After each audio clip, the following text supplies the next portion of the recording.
বিয়াদিহিল মুলকু ওয়া হুয়া আলা কুল্লি শাইইন কাদির ওয়া হুয়াল কায়িমু ফাওকা ইবাদি। এই সমস্ত আয়াত দ্বারা রাজনীতি সামিল।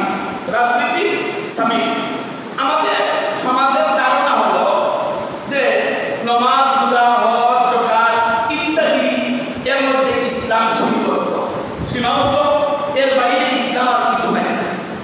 কোরআনে কারীমের এই সমস্ত আয়াত দ্বারা এদের ব্যাখ্যায় তাফসীরের সংক্ষেপ হলো সমস্ত নবমণ্ডল আসমান এবং জমিন ওয়ালাহু আসলামা মান ফিস সামাওয়াতি ওয়াল আরদ তাবারাকাল্লাযী বিয়াদিহিল মুলক ওয়া হুয়া আলা কুল্লি শাইইন কাদির। আসমান এবং জমিন সমস্ত সবকিছু মালিককে আল্লাহ, সবকিছু মালিককে আল্লাহ। তাহলে আসমানের মধ্যে, জমিনের মধ্যে, পর্বতের মধ্যে, পাহাড়ের মধ্যে, স্থলের মধ্যে, জলের মধ্যে, সব জিনিসের মধ্যে আপনার কার বিধান চলবে? আল্লাহর বিধান চলবে, আল্লাহ বিধান চলবে। তাহলে আপনি যদি বলেন রাজনীতি ইসলামের মধ্যে নাই, তাহলে আপনার ঈমান থাকবে না।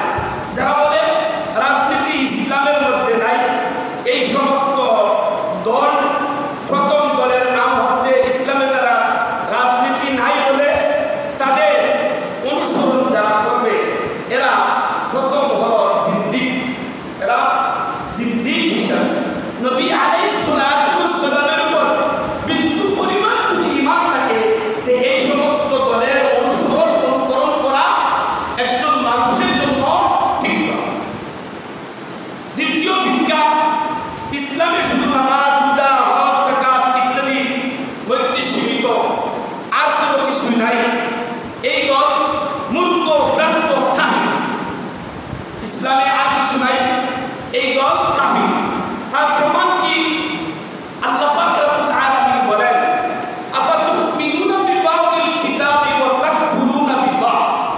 তুমি কোরআনের কারীমের কিছু অংশ মানবা আর কিছু অংশ মানবা না, কিছু অংশ উপর ঈমান গ্রহণ করবা আর কিছু অংশ বর্জন করবা। সেটার নাম ইসলাম, সেটার নাম ইসলাম নয়। ইসলাম একটা পরিপূর্ণ জীবন ব্যবস্থা। ইসলাম একটা পরিপূর্ণ জীবন ব্যবস্থা।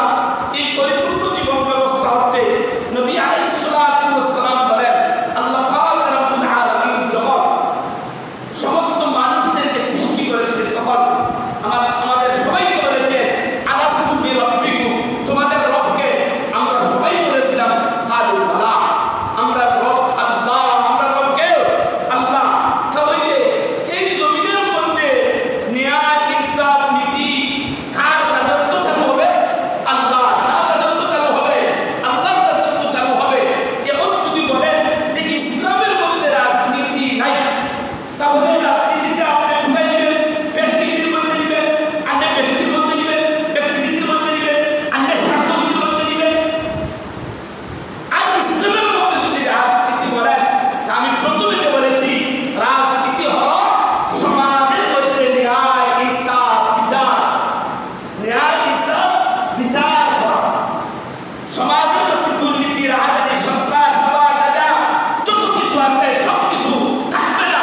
আজ বাংলাদেশ সহ বিশ্বের আনাচে কানাচে রাজনীতির অর্থ এবং রাজনীতির বিষয়বস্তু অনুযায়ী সমাজ পরিচালনা।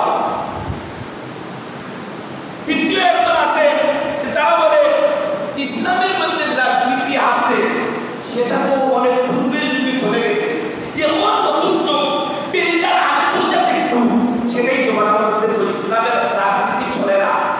আল্লাহ পাক রব্বুল আলামিন বিদায় হলের বাসনের মধ্যে কি বলছিলেন? আল-ইয়াওমা আকমালতু লাকুম দীনাকুম ওয়া আতমামতু আলাইকুম নি'মাতি ওয়া রাদিতু লাকুমুল ইসলাম দীনা।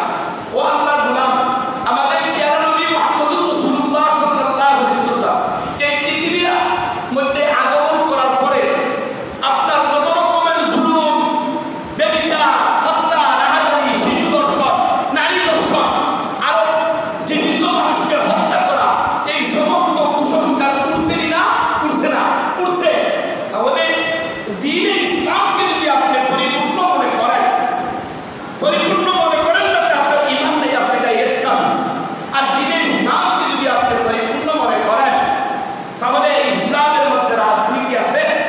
ইসলামের মধ্যে যদি রাজনীতি অস্বীকার করেন, যারা বলে যে মৌলবাদীরা ইসলামকে রাজনীতিকে তাদের ধর্ম হিসেবে ব্যবহার করে সমাজকে ধ্বংস করবে না, সমাজকে বিতাড়িত করবে না, তাহলে ভাই আপনি চিন্তা ফিকির করে দেখে এই কথাটা বলার সাথে সাথে যেই শ্রেণীর মানুষ বলেছেন আপনার ঈমান থাকবে না, আপনার ঈমান থাকবে না, আপনার